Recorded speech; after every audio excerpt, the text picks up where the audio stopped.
Good evening दोस्तों।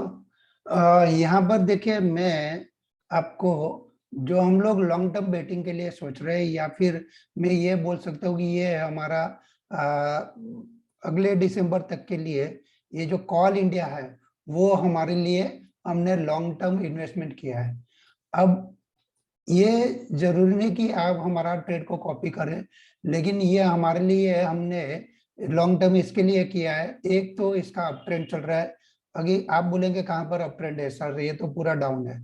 तो एक हमारी ट्रेंड लाइन की वजह से एक यहाँ पर इसका सपोर्ट निकल के आ रहा है। अगर ये ब्रेक होएगा तो और नीचे में जा सकता है, 52 वीक तक नीचे भी आ सकता है।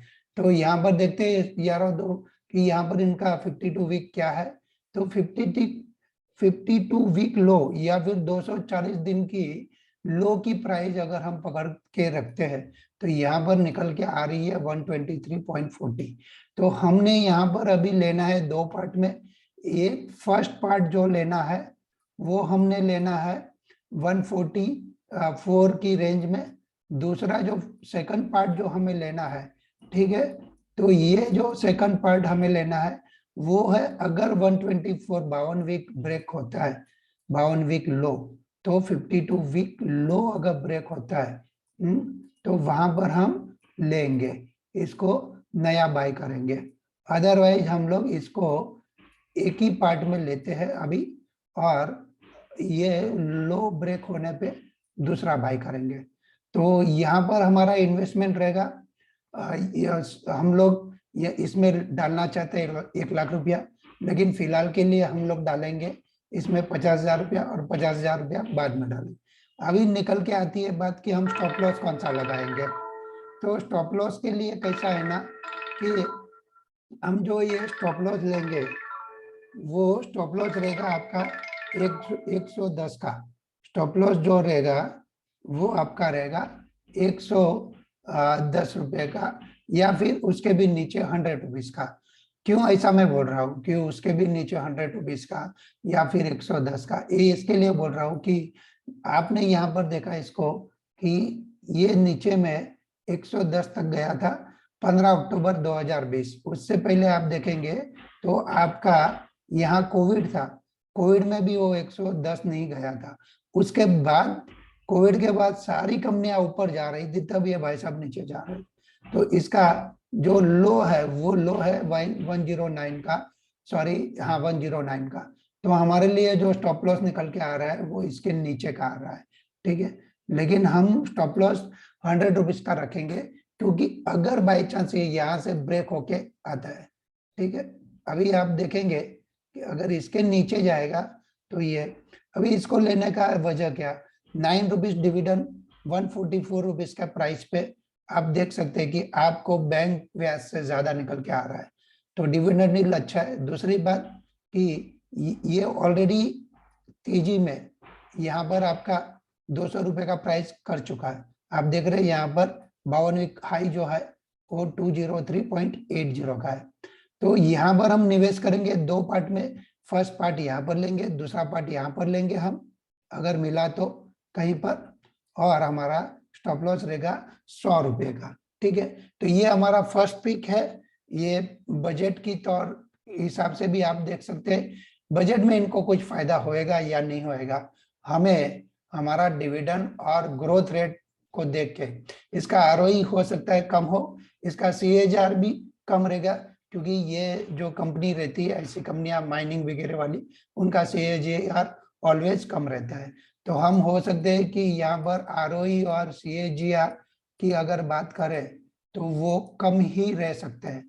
लेकिन हमें पता है कि हमें यहाँ से डिविडेंड भी मिलता है, और यहाँ से ज्यादा नहीं, पूरे साल में अगर 180 भी आया तो आप समझ के चल सकते हैं कि long term, short term story रहती है 3 महीने के लिए, लॉन्ग टर्म स्टोरी रहती है आपकी 6 से 1 साल। लेकिन सही में अगर लॉन्ग टर्म किसी को बोले तो वो 3 साल के लिए, कम से कम मिनिमम इन्वेस्टमेंट 3 इयर्स होना चाहिए।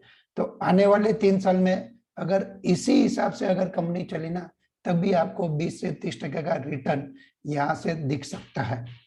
200 रुपया क्रॉस करेगा तब जाके हम नई बात करेंगे और तब जाके हम सोच सकते हैं कि ये वी शेप रिकवरी है या फिर ये वाला जो हाई है वो क्रॉस हो रहा है।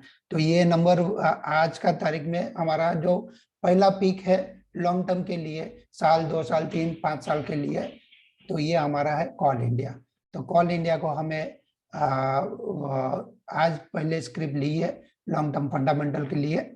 तो दोस्तों ये छोटा सा हमारा इसके बारे में बात थी। अब दोस्तों देखते हैं इसके मनी कंट्रोल पे इनकी जो स्टोरी है वो आप देख लीजिए छोटा मोटी, कि मनी कंट्रोल पे कॉल इंडिया के बारे में कैसा इसका रिजल्ट और क्या इनका चल रहा है स्टोरी। तो यहाँ पर आप देखेंगे कि मनी कंट्रोल में आपको ये जो ये पूरा तो समझ में आया, उसके आगे देखेंगे तो स्टोरी क्या रहती है। किसी ने इसके पे कमेंट किया है क्या, नहीं किया लग रहा है। यहाँ पर देखेंगे एनालाइज, तो देखिए प्राइस परफॉर्मेंस एक वीक में माइनस है, एक मंथ में माइनस है, 3 मंथ में भी माइनस है, पूरे साल में 8 साढ़े 8 टके का इसका रिटर्न आया है। ठीक है, 3 साल में 42% का नेगेटिव रिटर्न है। तो अब जाके थोड़ा सा रिकवर हो सकता है ऐसा हमें महसूस हो रहा है। ठीक है, तो यहाँ पर till March don't foresee any coal shortage till March 2022 Coal India achieve. तो यहाँ पर ये समझ में आ रहा है कि कॉल इंडिया को दिक्कत होने वाली नहीं है। अब दूसरे लोगों को यहाँ बात करें, ये बता रहा है Coal India target 200 Motilal Oswal. ये यहाँ पर बता रहा है कि buy Coal India target 210, Coal India auction non power sector up sharply on last year. ठीक है, Coal India share edge higher after board approval payment of interim dividend. तो ये अपने को डिविडेंड वगैरह मिलने वाला है। अब देखते हैं दूसरे लोगों की स्टोरी। यहाँ देखते हैं, I got 32,000 dividend but presently paper loss is 1 lakh. I hope it will recover soon to my average price 170। तो यहाँ पर बहुत सारे लोग अपने हिसाब से ऐसी स्टोरी लिखते हैं।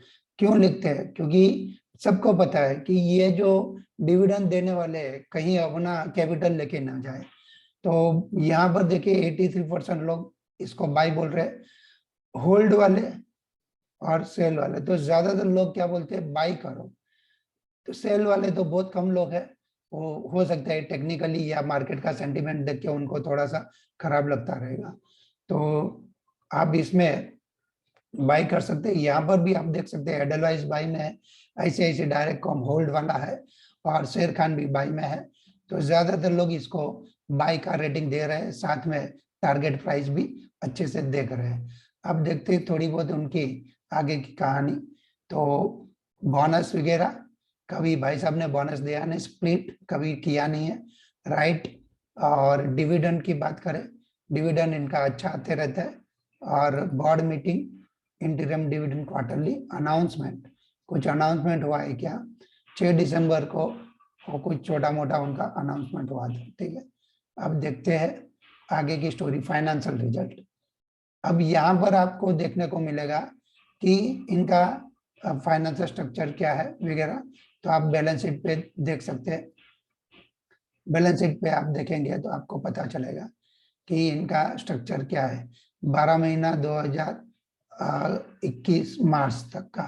तो आप देखेंगे कि जब अच्छी कंपनी है, सब कुछ अच्छा है, तो क्या होएगा ज्यादा यहाँ पर इनका इनका आप देख सकते हैं कि यहाँ पर कुछ भी तो ऐसा दिखाई नहीं दे रहा कि इसमें कुछ आपको गंवाने वाली चीज है ऐसा। फिर भी हो सकता है कभी कभी कोई कंपनी पहले ऊपर ऊपर से बेटर लगती है, जब एक्चुअल में खरीद लेता है तो थोड़ा बहुत नीचे जा सकता है। तो यहाँ पर इसको हम बाई रेटिंग के हिसाब से इसको हम लॉन्ग टर्म के बारे में इसको बाई सोच रहे हैं। ठीक है, रिजर्व भी अच्छा पड़ा है उनके पास। और यहाँ पर आप लॉन्ग टर्म ये भी देख रहे हैं इनका ईपीएस वगैरह कहाँ पर है इनका EPS, current investment, dilute other raw material, capital dividend. ठीक है, ये एफपीएस वगैरह तो नहीं दिखा रहा, रिजल्ट दिखा रहा है इधर। हाँ, ये भी आप देख रहे हैं कि profit after tax comes in 2936 crore, revenue at rupees. तो यहाँ पर सब कुछ मिला के ऐसा लग रहा है कि ये थोड़ा सा ऊपर जा सकता है और यहाँ पर एक हमारी बाइंग अपॉर्चुनिटी निकल के आ सकती है। तो इसको आप, हमने तो बाय किया है, आप देख सकते हैं आपके हिसाब से, क्योंकि हम किसी को रेकमेंड नहीं कर सकते आप बाय करो या सेल करो। हम हमारी पोर्टफोलियो की लोगों को जानकारी दे सकते हैं कि हमने ये बाय किया है। थैंक यू वेरी मच दोस्तों। जय हिंद, जय भारत।